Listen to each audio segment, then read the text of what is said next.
One of the biggest German news outlets just praised Matt Walsh, and I don't know if I should be fuming or if I just shouldn't be surprised anymore. The German news outlet Die Welt was for a long time a pretty good and sophisticated news journal, turned more and more into a boulevard paper within the last few years. So praising an anti-trans movie-making self-claimed fascist isn't that big of a surprise anymore. But let's roll it back a little. Matt Walsh first came to my attention about 8 months ago when he released a children's book called Johnny the Walrus. In this book, a small boy named Johnny imagines that he's a walrus and everybody starts playing along. And then they force him to turn into a walrus and live in a zoo.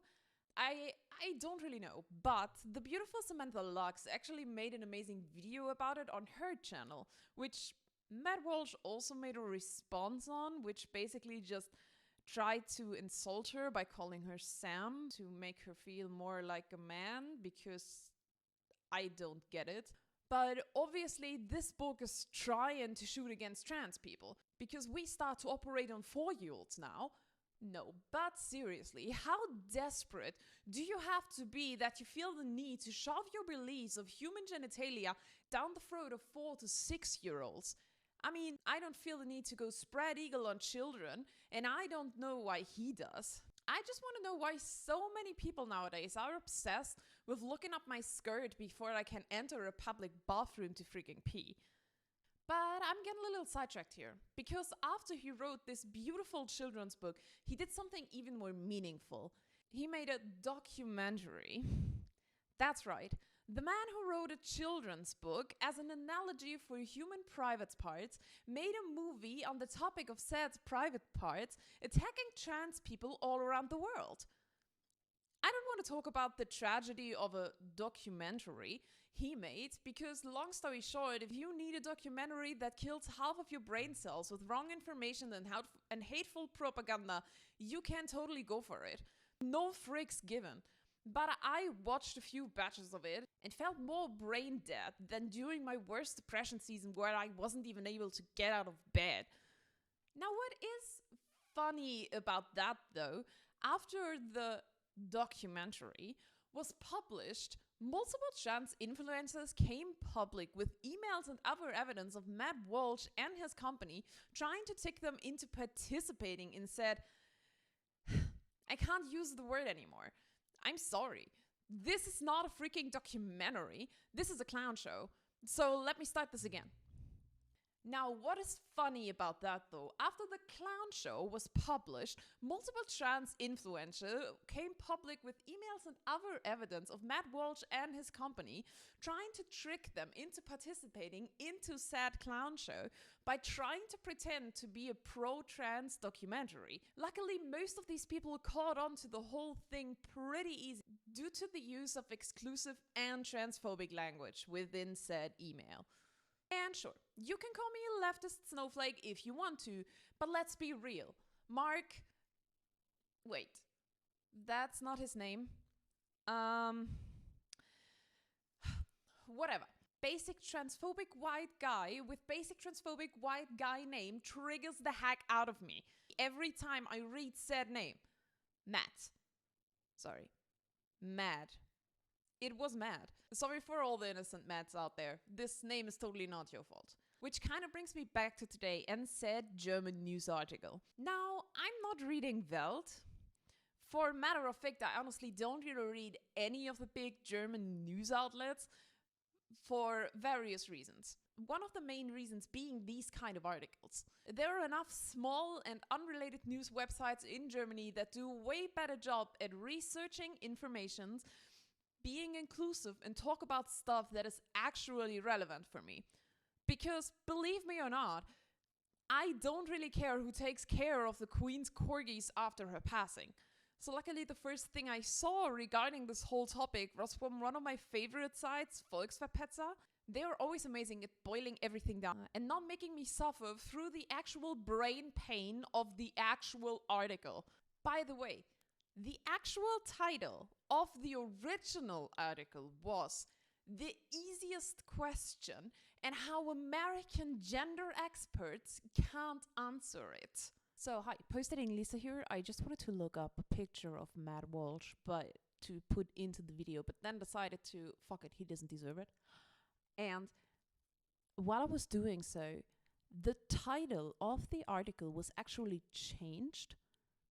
The original title from the German news article was actually "What is a Woman? How Matt Walsh Leaves American Gender Experts Fuming." I don't know which one is worse. You can decide that on your own. I hate both of these titles for obvious reasons, but I wanted to bring that up real quick. So, love you. Great title, and 100% unbiased in any possible way for sure. They talk about how, and I quote, America's media ignores him, but without any luck, Matt Walsh is a conservative Michael Moore who is working hard to clear up the gender war. And I love that.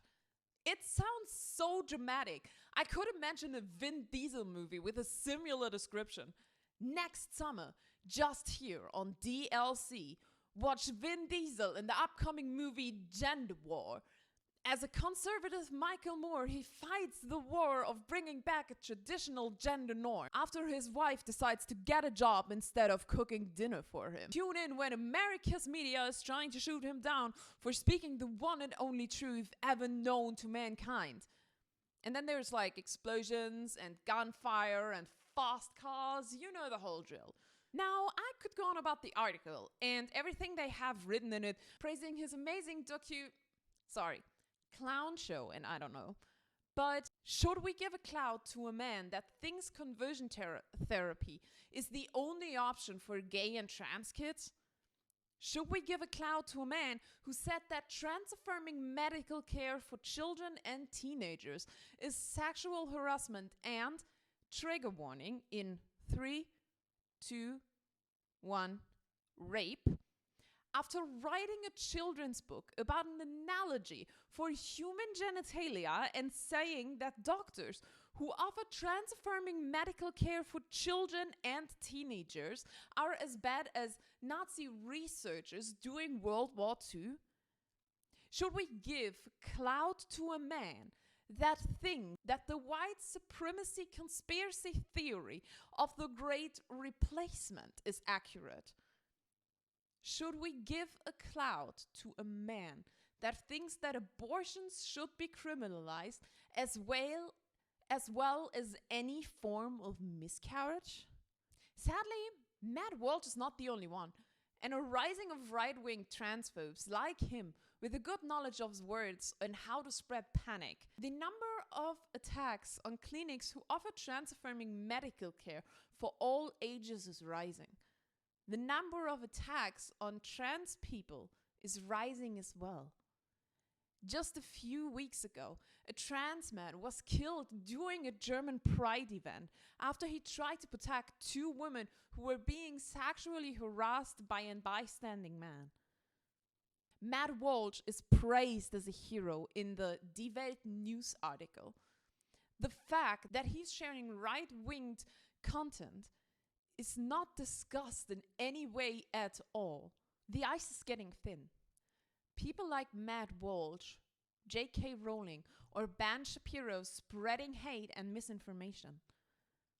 Like a well-trained cult leader or serial killer, they use their charismatic appearance, their way around words, and their general hatred for everything alive to trick people into following their ideology.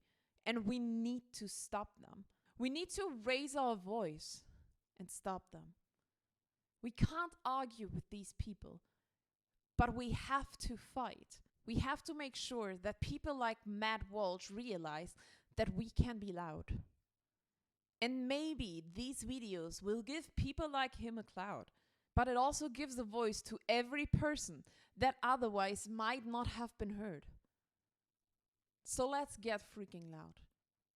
For all of us who can't.